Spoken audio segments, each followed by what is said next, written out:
somewhere in the deepest reaches of the universe, far beyond the glow of familiar stars, far beyond anything a spacecraft could ever reach, there exists an object so massive, so extreme, that it quietly challenges everything we think we understand about reality.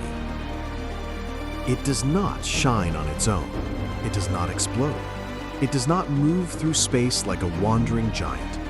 And yet, its gravity controls regions of the cosmos larger than entire galaxies. This is TON 618.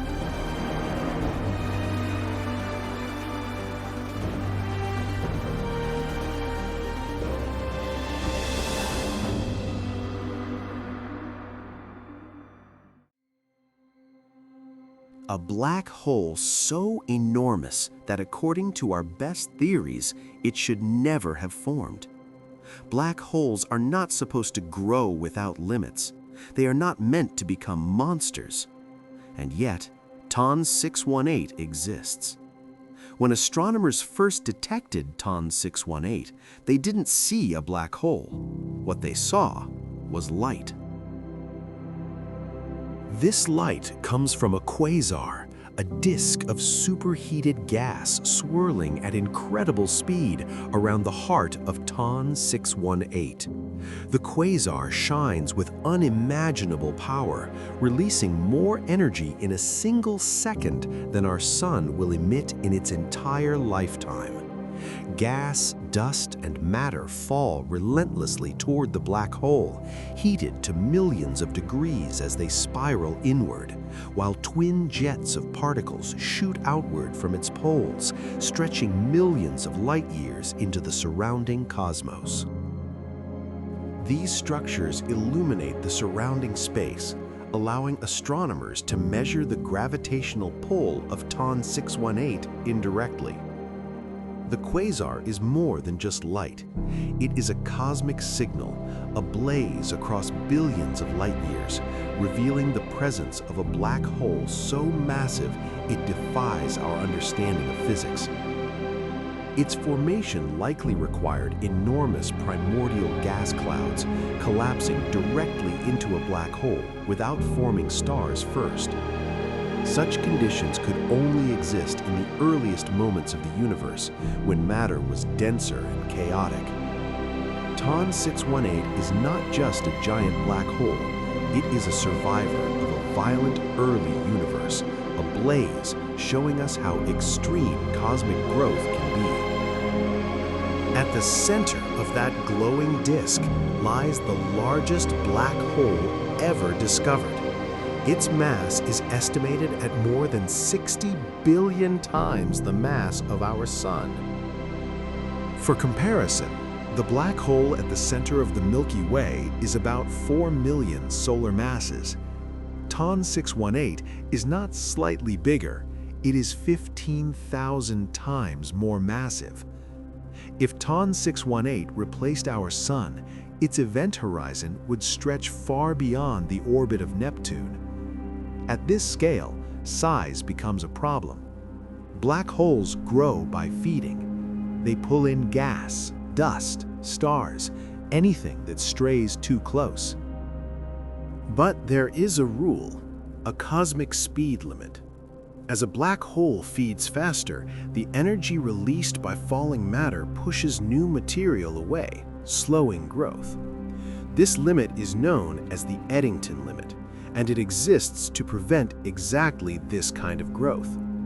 TON 618 doesn't just cross that limit, it ignores it. To reach its current mass, TON 618 would have needed to grow at near maximum speed for almost the entire lifetime of the universe. No long breaks, no extended starvation, no mistakes. Which raises an uncomfortable question. How does a black hole break rules that are supposed to be fundamental?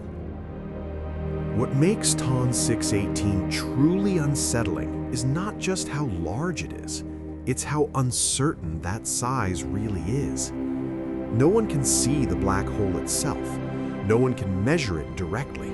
Everything we know about TON 618 comes from its influence, from the way light bends, from the way matter moves, from the way space behaves when something unimaginably heavy is nearby.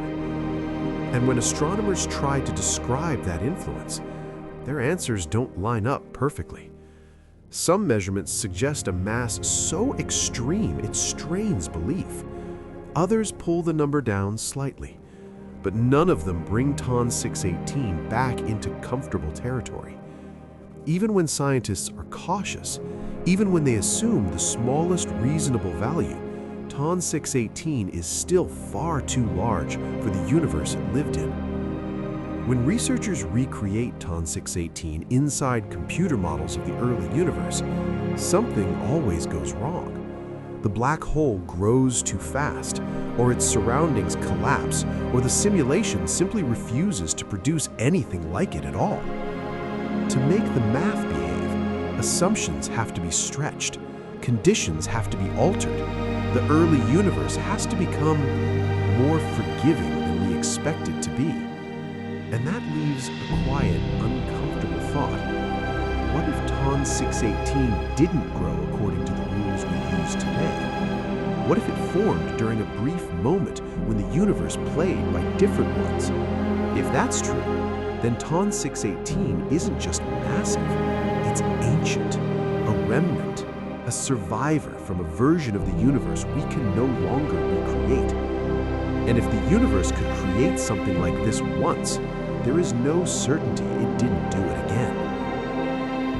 Long before the universe looked the way it does now, before galaxies settled into elegant spirals, before stars learned stable lifetimes, space itself was crowded, turbulent, unfinished. In that early chaos, gravity ruled without patience. Matter did not drift, it collapsed. Vast clouds of primordial gas gathered, thick enough to darken entire regions of space, dense enough that light struggled to escape even before collapse began. In those conditions, nature may not have needed stars first. It may have skipped steps. Instead of slow stellar birth, entire regions could have fallen inward at once, compressing directly into something far heavier, far faster than anything the modern universe allows. If TON 618 formed this way, then it did not grow gradually, it arrived. Already massive, already dominant, already shaping space around it before galaxies fully existed to orbit it. As the universe expanded and cooled, as structure began to settle, TON 618 remained, feeding quietly, pulling from its surroundings, locking in an advantage nothing else could erase. Time passed, expansion continued, matter thinned, but the imbalance remained. TON 618 did not need to break rules later. It may have formed before those rules solidified, before limits hardened, before growth slowed, before the universe even decided what was reasonable. Seen this way, TON 618 is not an exception created by chance, a relic that challenges how we see the universe. It is a preserved remnant of an earlier cosmic state, a version of the universe that no longer exists but left at least one mark behind. And once you allow that possibility, a deeper unease follows. Because the universe does not erase its past, it builds on it. Which means TON 618 may not be alone, just among the few still loud enough to announce themselves across time. Around TON 618, space itself twists and stretches. Light does not travel straight, it curves, it bends, it dances around an invisible mass so extreme that reality itself seems to warp. Time begins to slow, moments stretch and shimmer. If we were near TON 618, time itself would stretch, seconds melting into minutes, minutes folding into hours. Yet from afar, the universe moves on, unaware. Even nearby galaxies feel its pull, their stars subtly tugged, their paths altered, their once predictable orbits warped. The scale is almost impossible to imagine. An object so heavy, its gravity commands distances measured in millions of light years, pulling at the fabric of space like a cosmic sculpture. And yet, Ton 618 does not roar, it does not flash, it waits, silently, indifferently, patiently. Its presence is a constant reminder the universe does not operate on fairness. It does not adhere to our limits. It only obeys what is possible. Every photon escaping the quasar tells a story of unimaginable heat and energy. Every particle jet streaking across space maps the invisible rules Ton 618 plays by. And while it feeds, it grows, not with haste, not with fury, but with the relentless inevitability of a force beyond comprehension. Ton 618 is not just a black hole, it is a measure of the universe's ambition, a signpost of extremes, a monument to what is possible when nature is allowed to stretch itself beyond imagination. And if Ton 618 can exist so early in cosmic history, what other giants unseen wait in the darkness? Ton 618 is not merely massive, it is a force that stretches the very fabric of reality. Galaxies drift and twist at its edges, light itself curves into impossible arcs, time slows, stretching like a ribbon caught in invisible hands. Its gravity is a silent artist, sculpting cosmic filaments, shaping regions millions of light years across, pulling matter and energy in a quiet, relentless rhythm. Yet it does not shout, it does not rage, it simply exists, an ancient, patient witness to a universe still learning its own rules. Every jet, every flare, every distorted photon is a message. The universe has extremes we can barely comprehend. And as Ton 618 spins and feeds, it reminds us of a simple, terrifying truth. Nature does not obey our sense of what is possible. It dominates without effort. It influences without intent. It demands only that we witness it. And in that witnessing, we feel the scale of the cosmos, vast, indifferent, and capable of creating wonders beyond our imagining. Here is why Ton 618 is so unsettling. Not because it threatens Earth, not because it will ever reach us, but because it exists between what we observe and what we can explain. Its mass pushes against the limits of our understanding, and it reminds us of something we often forget. The universe does not care what should exist. It builds what it can with rules we have not yet fully uncovered. Ton 618 is not terrifying because it is violent. It is terrifying because it is real. A reminder that somewhere out there, the universe has already done things we believed were impossible.